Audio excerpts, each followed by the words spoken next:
Hi കൂട്ടുകാരെ, പുതിയൊരു വീഡിയോയിലേക്ക് എല്ലാവർക്കും സ്വാഗതം. അങ്ങനെ ശ്രേയ കുളത്തി വിട്ട ആ കെണിയിൽ അരവിന്ദൻ വീഴുകയാണ് കേട്ടോ. അങ്ങനെ അരവിന്ദൻ കിരണിനെ ചോദ്യം ചെയ്യാണ്. അപ്പം കിരൺ പറയാണ്, നീ എന്തിനാണ് എൻ്റെ ഭാര്യയോട് സംസാരിക്കാൻ നിൽക്കുന്നത്? എൻ്റെ ഭാര്യയാവാൻ പോകുന്ന കൊച്ചിനോട്. അത് കേട്ടോടെ തന്നെ, ഞാനല്ലല്ലോ നിൻ്റെ ഭാര്യ എന്നെ കളിയാക്കുകയും പരിഹസിക്കുകയൊക്കെ ചെയ്ത്, നിൻ്റെ ഭാര്യയാവാൻ പോകുന്നവളല്ലേ. അപ്പം അത് കേട്ടിട്ട് എന്നിട്ട് പിന്നീട് അവരുടെ തമ്മിൽ ആ സംസാരമാവണം കേട്ടോ. എന്നിട്ട് അരവിന്ദൻ പറയണേ, എനിക്ക് നിൻ്റെ ഭാര്യയാവാൻ പോകുന്നവളുടെ ആവശ്യമൊന്നുമില്ല, നിലയും വിലയും അന്തസ്സും ഒക്കെയുള്ള ഒരു നല്ലൊരു ഭാര്യ തന്നെ എനിക്ക് കിട്ടിയിട്ടുണ്ടെന്ന് പറയാൻ കേട്ടോ. ആ സമയം അതുകൊണ്ട് ഞാൻ എന്താ വേണ്ടത് എന്ന് ഇങ്ങനെ കിരൺ ചോദിക്കുമ്പോൾ, നീ വേണ്ടത് എൻ്റെ ഭാര്യയുടെ മുഖത്ത് നോക്കി നീ സിഗരറ്റ് വലിക്കരുത് എന്ന് പറയാം കേട്ടോ. എനിക്ക് സിഗരറ്റ് വലിക്കാൻ തോന്നിയാൽ ഞാൻ സിഗരറ്റ് വലിച്ചിരിക്കും. ഞാൻ ആരുടെയും മുഖത്ത് നോക്കിയിട്ട് സിഗരറ്റ് വലിക്കാനോ ഒന്നിനും തന്നെ പോയിട്ടില്ല. നീ എൻ്റെ ഭാര്യയുടെ മുഖത്തോട്ട് ഊതിയില്ലേ എന്ന് പറയണേ. ഇല്ല, ഊതിയിട്ടില്ല, നിൻ്റെ ഭാര്യയ്ക്ക് തോന്നുകയാണ് എന്ന് പറയണേ. എന്താടാ നീ എന്നോടാണ് കളിക്കുന്നത്, ഈ അരവിന്ദനോട്?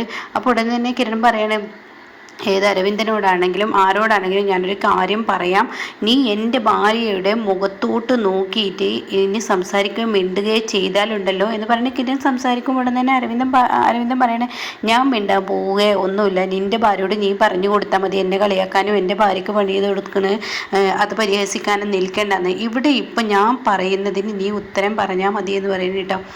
അങ്ങനെ കിരൺ പറയണേ, എനിക്ക് ഇനിയും വലിക്കാൻ തോന്നിയാൽ ഞാൻ ഇനിയും വലിക്കും. പിന്നെ ഞാൻ എന്നോടൊരു കാര്യം പറയട്ടെ, നിൻ്റെ ഭാര്യ വലിയ അന്തസ്സുള്ളവൻ സ്റ്റാറ്റസ് ഉള്ളവളും വലിയ നിലയും വിലയുള്ളവളൊക്കെയെന്ന് അവൾക്കറിയാം. പക്ഷെ സിഗരറ്റ് വലിക്കാതെ പിന്നെ ഊതാതെ പിന്നെ എന്താ സിഗരറ്റ് കൊണ്ട് ചെയ്യാം? ഞാൻ നിനക്ക് വേണമെങ്കിൽ കാണിച്ചു തരാമെന്ന് പറഞ്ഞിട്ട് സിഗരറ്റ് എടുത്ത് ഇങ്ങനെ വലിക്കുകയാണ് കേട്ടോ. അപ്പോൾ ഈ സമയമാണെങ്കിലോ ഇപ്പുറത്ത് ഇവർ തമ്മിൽ വഴക്കാവാണ്. അതായത് അഞ്ജന താഴോട്ട് ഇറങ്ങി വരികയാണ്. അപ്പോൾ ആകാശ് ഒരു സൈഡിൽ നിന്ന് വരുന്നുണ്ട്. അപ്പോൾ ആകാശ് ചോദിക്കുകയാണ്, എനിക്ക് ഭക്ഷണം വേണമെന്ന് പറയാണ്. അപ്പോൾ രമേശൻ പറയാണ്, എനിക്കും ഭക്ഷണം വേണം, ഇന്നിവിടെ ബ്രേക്ക്ഫാസ്റ്റ് ഒന്നും ഉണ്ടാക്കിയിട്ടില്ലെന്നാണ് തോന്നുന്നത് എന്നിങ്ങനെ പറയണം കേട്ടോ. അപ്പോഴാണ് അഞ്ജനയും ഈ പറയുന്ന ചാരുവും കൂടി ഇറങ്ങി വരുന്നത് കേട്ടോ. അങ്ങനെ ചാരുവും അഞ്ജനയും കൂടി ഇറങ്ങി വരുമ്പോൾ ഉടൻ തന്നെ രമേശൻ പറയാണ്, ആകാശേ ഇന്നിവിടെ ഭക്ഷണമൊന്നും ഉണ്ടാക്കിയിട്ടില്ല. അപ്പോൾ ഉടൻ തന്നെ അഞ്ജന ചേച്ചി, ഇനിയിപ്പോൾ ആകാശേട്ടന് ഇനിയിപ്പോൾ ഭക്ഷണം എപ്പോൾ കൊടുക്കാനാണ്? അപ്പോൾ ഈ സമയമൊക്കെ അവിടെ ഹേമയും അശ്വതിയും അവിടെ ഇരിക്കുന്നുണ്ട് കേട്ടോ. ഹേമ ഇങ്ങനെ കസേരയിൽ ഇങ്ങനെ ഇരിക്കുകയാണ്. അപ്പോൾ ഉടൻ തന്നെ പറയുകയാണ്, ഭക്ഷണമൊക്കെ ഞാൻ രാവിലെ എണീറ്റ് ഉണ്ടാക്കി വെച്ചിട്ടുണ്ട് ആകാശേട്ടാ, അതൊക്കെ എടുത്ത് കഴിച്ചിട്ട് പോയാൽ മതിയെന്ന് പറയാം കേട്ടോ. ഇത് കേൾക്കുന്നതിനോടുകൂടി ഉടൻ തന്നെ ഹേമ ദേഷ്യം പിടിക്കുന്നുണ്ട്. അപ്പോൾ ഹേമ പറയണോ, എമ്പുരാട്ടി ഭക്ഷണം ഉണ്ടാക്കി വെച്ചിട്ടുണ്ടോ? അപ്പോൾ ഉടനെ തന്നെ അഞ്ജന ചോദിക്കുകയാണ്, എൻ്റെ ചേച്ചി ഇത് എപ്പോഴാണ് അതൊക്കെ ചെയ്യുന്നത്? ഞാൻ അതിരാവിലെ എണീക്കും, ആ കാലത്ത് തന്നെ എണീച്ച് അടുക്കളയിലെ പാചകങ്ങളൊക്കെ കഴിഞ്ഞതിന് ശേഷമാണ് ഈ അടിക്കലും തുടക്കലും അതുപോലെ തന്നെ ഈ അലക്കാനൊക്കെ പോകുന്നത് എന്ന് പറയട്ടോ. എന്തായാലും നിങ്ങളിവിടെ ഇരിക്കുക. അപ്പോൾ രമേശനാണെങ്കിൽ ഭക്ഷണം കഴിക്കാൻ വിടുക, ആകാശം നമുക്ക് ഭക്ഷണം കഴിക്കാമെന്ന് പറയുന്നത് കേട്ടോ. അപ്പോഴാണ് കേട്ടോ ഇവിടെ തമ്പുരാട്ടി വല്ലാതെ അങ്ങ് തമ്പുരാട്ടി ചമയണ്ട എന്നിങ്ങനെ ഹേമ പറയണ്ട. അത് കേൾക്കുന്ന അഞ്ജനക്ക് അങ്ങ് ദേഷ്യം പിടിക്കുകയാണ്. അപ്പം അഞ്ജന പറയാണ്, എന്താ നിങ്ങൾ എപ്പോഴും ഈ കസേരയിൽ ഇങ്ങനെ കുറ്റിയടിച്ചിരിക്കുന്നതാണ് ഞാൻ കണ്ടിട്ടുള്ളത്. ഈ വീട്ടിൽ എത്ര പെണ്ണുങ്ങളുണ്ട്, നിങ്ങളും നിങ്ങളുടെ മകളും കൂടി എന്തെങ്കിലും ഒരു സഹായം ഈ ചേച്ചിയെ സഹായിച്ചൂടെ? ഈ വീട്ടിലെ മരുമകൾ തന്നെയല്ലേ. ഒരുത്തിയാണെങ്കിലോ പിന്നെ ഗവൺമെൻറ് ജോലി എന്ന് പറഞ്ഞിട്ട് ഈ വീട്ടിൽ നിന്ന് പോവുകയാണ്. അവളുടെ പണിയെല്ലാം ചെയ്തു കൊടുക്കുന്നത് നിങ്ങളുടെ മകനുമാണ്.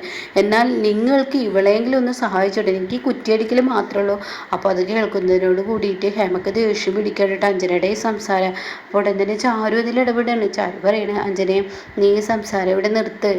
പിന്നെ ഇവിടെ ആൻറ്റി പണി ചെയ്യുന്നില്ലെന്ന് ആര് പറഞ്ഞു? ആൻറ്റി ഇവിടെ പണിയൊക്കെ ചെയ്യാറുണ്ട്, നീ കാണുമ്പോൾ മാത്രം ആൻറ്റി കസേരയിൽ ഇരിക്കുന്നത് കാണുന്നത്. അത് കേൾക്കുന്ന ഹേമക്കങ്ങ് ദേഷ്യം പിടിക്കുകയാണ്. നീ മിണ്ടാതിരിക്കടി, നീ അങ്ങനെ നല്ല വെള്ള ചമഞ്ഞ് മറ്റുള്ളവർക്ക് മുന്നിൽ എനിക്ക് പേരും പ്രശസ്തിയൊന്നും നീ ഉണ്ടാക്കി തരണ്ട, അതിൻ്റെ ആവശ്യം എനിക്കില്ല, ഞാനത് ആവശ്യപ്പെടുന്നുമില്ല. അതുകൊണ്ട് നീ ഇതൊന്ന് നിർത്തിയേക്കെന്ന് പറയാം കേട്ടോ. അതങ്ങ് കേൾക്കുന്നതിനോട് കൂടി ചാരു അങ്ങനെ നാണകേടാണ്. അപ്പോൾ ചാരു മിണ്ടാതെ വേണ്ടിട്ട്. അപ്പോഴേക്ക് അഞ്ജന, വല്ലാത്തൊരു കഷ്ടം തന്നെ ആൻറ്റി, നിങ്ങളുടെയൊക്കെ കാര്യം. ഒരു നല്ലത് പറഞ്ഞപ്പോഴും നിങ്ങൾക്ക് എനിക്കറിയാടി ഇവള് നിന്നെ പറഞ്ഞ് പഠിപ്പിച്ചതാണെന്ന്. ഞാൻ അടുക്കളയിൽ ഞാനും എൻ്റെ മകളും കയറുന്നില്ലെന്ന് മനഃപൂർവ്വം നീ ഇവളെ കൊണ്ട് ചോദിപ്പിച്ചതാണെന്ന് അറിയാം. എന്നിട്ട് നീ എല്ലാവർക്കും മുന്നിൽ നല്ല വെള്ള ചമയാൻ വേണ്ടി, തമ്പുരാട്ടി ആവാൻ വേണ്ടി നീ ഇവിടെ ഇങ്ങനെ പറഞ്ഞതല്ലേ? ഈ വീട്ടിലെല്ലാവരുടെയും മുന്നിൽ എൻ്റെയും മകളെ നാണം കെടുത്താൻ ഞാനാണ് ഇവിടെ പണി ചെയ്യുന്നു എന്ന് അറിയിക്കാൻ വേണ്ടി ചെയ്തല്ലേ? അപ്പം അഞ്ജന പറയണ വല്ലാത്തൊരു കഷ്ടം തന്നെ. അപ്പോഴാണ് കേട്ടോ കിരണും പിന്നെ അരവിന്ദനും കൂടി ഭയങ്കര വഴക്ക് നടക്കുന്നത്. അങ്ങനെ അരവിന്ദൻ പറയണേ, നീ എൻ്റെ മുഖത്ത് നോക്കി ഊതുവടാ, അത്ര ധൈര്യമായോ, എന്നാൽ ഞാൻ കാണിച്ചു തരാടാ എന്ന് പറഞ്ഞിട്ട് കിരണിൻ്റെ കയ്യിൽ നിന്ന് ആ സിഗരറ്റ് പെട്ടി എടുത്തിട്ട് അരവിന്ദൻ ഇങ്ങനെ സിഗരറ്റ് വലിക്കുന്നത് കാണുന്നുണ്ട്. അപ്പോൾ ഇവരുടെ ബഹളം കേൾക്കുമ്പോൾ ഹേമയും അശ്വതിയും ആകാശമൊക്കെ പുറത്തോട്ട് ഇറങ്ങിച്ചില്ലാണ്. എന്താ ഇപ്പോൾ ഇവിടെ സംഭവിച്ചിരിക്കുന്നത് എന്നറിയാൻ വേണ്ടി അവർ പുറത്തോട്ട് ഓടിച്ചെല്ലുമ്പോൾ കാണുന്ന കാഴ്ച അരവിന്ദൻ സിഗരറ്റ് വലിക്കുന്നതായിരിക്കും കേട്ടോ. അത് കാണുന്ന ഹേമ, നീ എന്തിനാണ് മോനെ ഈ സിഗരറ്റ് വലിക്കുന്നത്, എൻ്റെ അച്ഛൻ ഇത് കണ്ടാലുണ്ടല്ലോ, ഇതെന്താ നിനക്ക് ഇപ്പോൾ ഇല്ലാത്തൊരു ദുശീലം എന്നൊക്കെയാണ് ചോദിക്കുകയാണ് കേട്ടോ. അപ്പോൾ കിരണൊന്നും തന്നെ മിണ്ടുന്നില്ല. ഞാൻ കാണിച്ചു തരാം, ഇവൻ്റെ അഹങ്കാരം ഞാൻ നിർത്തിത്തരാം, ഇവൻ്റെ മുഖത്തോട്ട് സിഗരറ്റ് വലിച്ച് ഇവനെ എങ്ങനെ ഉണ്ടാവുമെന്ന് ഞാൻ നോക്കട്ടെ എന്ന് പറഞ്ഞിട്ട് അരവിന്ദൻ സിഗരറ്റ് വലിക്കുന്നു, കിരണിൻ്റെ മുഖത്തോട്ട് ഊതുന്നു, പിന്നെയും സിഗരറ്റ് വലിക്കുന്നു, കിരണിൻ്റെ മുഖത്തോട്ട് ഊതുന്നു. അപ്പോൾ കിരണിന് ദേഷ്യം പിടിക്കുക. അപ്പോൾ കിരൺ പറയണത് ചെയ്യുന്നതിൽ ഒരു പരിധിയുണ്ടെന്ന് പറയണേ.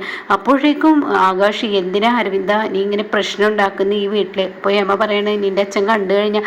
അപ്പോഴേക്കും ചാരു പറയണേ, അരവിന്ദേട്ട എന്തിനും ഇങ്ങനെ പ്രശ്നം ഉണ്ടാക്കുന്ന, ഒന്ന് നിർത്ത്, ഇവിടെ മാമൻ കണ്ടു കഴിഞ്ഞ പ്രശ്നമാണെന്നൊക്കെ ഇങ്ങനെ പറയുമ്പോൾ നീ നിർത്തുന്നുണ്ടോ? ഇവനെ എൻ്റെ ഭാര്യയുടെ മുഖത്ത് സിഗരറ്റ് വലിച്ച് ഊതിയെങ്കിൽ ഇവന് ആ അസ്വസ്ഥത എന്താണെന്ന് അറിയട്ടെ. സിഗരറ്റ് വലിച്ച് പെണ്ണുങ്ങളുടെ മുഖത്തോട്ട് ഇവന് ഊതാൻ പാടുമോ എന്നൊക്കെ ചോദിക്കുമ്പോൾ അച്ഛനെ ആകെ ഷോക്കാവാണ് കേട്ടോ. എന്നിട്ട് പറയണേ, സിഗരറ്റ് വലിച്ച് ഇവനെന്തിനാ എൻ്റെ ഭാര്യയുടെ മുഖത്ത് നോക്കി ഊതുന്നത്? ഞാൻ നിൻ്റെ ഭാര്യയാവാൻ പോകുന്ന ഈ അഞ്ജന എന്നോട് വെറുതെ ഒന്ന് വന്ന് സംസാരിച്ചപ്പോൾ നിനക്ക് ദഹിച്ചില്ല. ഞാൻ അവളോട് സംസാരിക്കാൻ പോയതല്ല, അവളെന്നെ കളിയാക്കുകയും പരിഹസിക്കുകയും പറയാൻ വേണ്ടി വന്നതാണ് എന്നൊക്കെ ഇങ്ങനെ പറയുമ്പോൾ അഞ്ജന ആകെ ഞെട്ടി നിൽക്കുകയാണ് കേട്ടോ. അപ്പോഴേക്കും കിരൺ അങ്ങ് ദേഷ്യം പിടിക്കുകയാണ്. കിരൺ അങ്ങ് കൈ ഓങ്ങുകയാണ്. ഇതേ സമയം എന്താടാ ഞാനാണല്ലെന്നാണ് എൻ്റെ വിചാരം, എനിക്ക് അടിക്കാൻ അറിയാടാ എന്ന് പറഞ്ഞിട്ട് കിരണും അരവിന്ദനും ഭയങ്കര വഴക്കാവുകയാണ് കേട്ടോ. അപ്പോഴേക്കും അവിടെ ബാലമാമ ഓടിയെത്താണ്. എന്താണ് ഇവിടെ ഒരു വീട്ടിൽ ഗസ്റ്റായി വന്നവരോട് പോലും നിനക്ക് നല്ലപോലെ പെരുമാറാൻ അറിയില്ലേ എന്നിങ്ങനെ അരവിന്ദൻ പറയുമ്പോൾ ഉടൻ തന്നെ അരവിന്ദൻ്റെ ഈ വാക്കുകൾ കേൾക്കുമ്പോൾ ബാലമാമയുടെ വാക്ക് കേൾക്കുമ്പോൾ അരവിന്ദന് ദേഷ്യം പിടിക്കുകയാണ്. ഞാൻ പിന്നെ എന്താ വേണ്ടത്? ഇവന് എൻ്റെ ഭാര്യയുടെ മുഖത്ത് നോക്കി സിഗരറ്റ് ഊതിയിരിക്കുക, വലിച്ചൂതിയിരിക്കുക, അത് ചെയ്യാൻ പാടുമോ? അതെ, നിൻ്റെ ഭാര്യ പൊളിച്ചാൽ നുണ പറയുന്ന ഒരു സ്ത്രീയാണ്, അതെല്ലാവർക്കും അറിയാം. അപ്പോഴേക്കും ഹേമക്ക് ദേഷ്യം പിടിക്കണം. വന്ന ഗസ്റ്റുകളെ നിങ്ങൾ പൊക്കി പറയണ്ട, എൻ്റെ കൊച്ച് അങ്ങനെയൊന്നും ചെയ്യില്ല, എൻ്റെ പൊന്നു നല്ല പെണ്ണാണ്, അവളെപ്പോലെ അന്തസ്സുള്ളൊരു പെണ്ണ് എവിടെയില്ല, അവളെപ്പോലെ നെറിയില്ലാത്ത ഒരു പെണ്ണിനെ ഞാൻ എവിടെയും കണ്ടിട്ടില്ല എന്ന് ബാലമാമ പറയാണ്. അപ്പോൾ ഉടൻ തന്നെ രൗദ്രജമ്മയും പരമേശ്വരനും പുറത്തോട്ട് ഇറങ്ങി വരാനിട്ട് ഇതെന്താ ഇവിടെ ബഹളം എന്ന് ചോദിക്കുകയാണ്. അപ്പോഴേക്കും അരവിന്ദൻ പറയണേ, ഈ നിൽക്കുന്ന കിരൺ ഉണ്ടല്ലോ, ഈ കിരൺ എൻ്റെ ഭാര്യയുടെ മുഖത്തോട്ട് നോക്കി സിഗരറ്റ് ഊതിയിരിക്കുന്നു. അപ്പോൾ കിരൺ പറയണേ, ഞാൻ സിഗരറ്റ് വലിച്ചു എന്നുള്ളത് സത്യം തന്നെ, പക്ഷെ ഞാൻ ഇവരുടെ മുഖത്ത് നോക്കിയിട്ട് ഊതിക്കുന്നു പറയുന്നത് ഇവരുടെ ഭാര്യ കള്ളം പറയുന്നതാണ്. അപ്പോൾ അത് കേൾക്കുന്നതിനോട് കൂടി ഉടൻ തന്നെ ബാലമാമ, എന്തിൻ്റെ പേരിലാണെങ്കിലും ഒരു വീട്ടിൽ വന്ന ഗസ്റ്റിനോട് പെരുമാറിയത് നീ ഒരിക്കലും ശരിയായില്ലടാ എന്നിങ്ങനെ പറഞ്ഞിട്ട് സോറി പറയാൻ ഒരുങ്ങുമ്പോഴേക്കും പരമേശ്വരൻ പറയണേ, കിരൺ നീ ചെയ്തതാണ് തെറ്റ്, ഒരു വീട്ടിൽ വന്നാൽ അതിൻ്റെ അന്തസ്സോട് കൂടി പെരുമാറണ്ടേ, ആ വീട്ടിൽ സിഗരറ്റ് വലിക്കാൻ അങ്ങനെ ഇങ്ങനെയൊന്നും നിൽക്കരുതായിരുന്നു, നീ ചെയ്ത തന്നെ തെറ്റ്, അതുകൊണ്ട് എൻ്റെ ബാല നീ എന്നോട് ക്ഷമിക്കണം എന്ന് പറഞ്ഞ് കൈകൂപ്പി മാപ്പ് പറയണേ. അപ്പോൾ ബാലൻ പറയണേ, അയ്യോ ഇതിനൊരു മാപ്പൊന്നും വേണ്ട, അല്ല ഇവൻ ചെയ്ത തെറ്റിന് മാപ്പ് പറയടാ എന്ന് പറഞ്ഞിട്ട് ബാലമാമ വഴക്ക് പറയണം കേട്ടോ. നമ്മൾ ഈ വീട്ടിൽ ബാലമാമയുടെ മുന്നിൽ പരമേശ്വരൻ വഴക്ക് പറയാണ്. എന്നിട്ട് നമ്മൾ ഈ വീട്ടിൽ ഗസ്റ്റായി വന്നവരല്ലേ, ഒരിക്കലും ഈ വീട്ടിലുള്ളവരെ പിണക്കാൻ പാടില്ലല്ലോ, നീ ചെയ്യുന്നത് തെറ്റല്ലടാ, കിരണേ മാപ്പ് പറയടാ, ഇവൻ്റെ അടുത്ത് ഇങ്ങനെ ഒരു സ്വഭാവം ഉള്ളത് ഞാൻ പറയാൻ വിട്ടുപോയി, എന്താടാ നീ ചെയ്തത്, പലവർക്കും പല ദുശീലങ്ങളും ഉണ്ടാവും, പക്ഷെ അതൊരു വീട്ടിൽ വെച്ച് എടുക്കാൻ പാടില്ലായിരുന്നു എന്നൊക്കെ പറഞ്ഞ് പരമേശ്വരൻ എന്താവുകയാണ് കേട്ടോ. പക്ഷേ ഇത് അരവിന്ദൻ ശ്രേയ അരവിന്ദന്, അതായത് ആകാശിന് ഒരുക്കുന്ന ഒരു കെണിയാണ്, അതിൽ അരവിന്ദൻ വീണിരിക്കുകയാണ് കേട്ടോ. അപ്പോൾ ഇങ്ങനെ ഒരു എപ്പിസോഡാണ്. ഇനി ശ്രേയ അമ്പലത്തിലോട്ട് പോകുമ്പോൾ ദേവി ശ്രേയക്കൊരു ശിക്ഷ കൊടുക്കുന്നതിനെ കുറിച്ചൊക്കെ ഇന്നലത്തെ റിവ്യൂവിൽ പറഞ്ഞിട്ടുണ്ട് കേട്ടോ.